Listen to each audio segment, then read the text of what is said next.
જય માતાજી બધા ભાઈઓને। આજે જામનગર જવા માટે હું અને મારો મિત્ર નીકળી ગયા છીએ।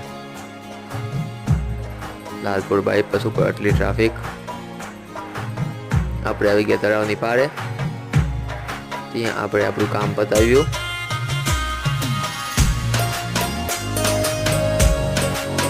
ત્યાંથી આપણે ટાઉન હોલ જવા માટે નીકળી ગયા। આપણે આવી ગયા ટાઉન હોલે। ત્યાં મારા મિત્રની મોબાઈલની દુકાનમાં ગયો, ત્યાં કામ પતાવ્યું।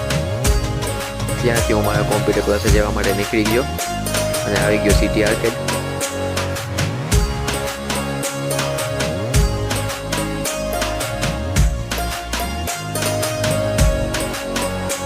આ પાછું અહીંયા રેલીની જેમ બેઠું છે। આપણે આવી ગયા આપણા કોમ્પ્યુટર ક્લાસે।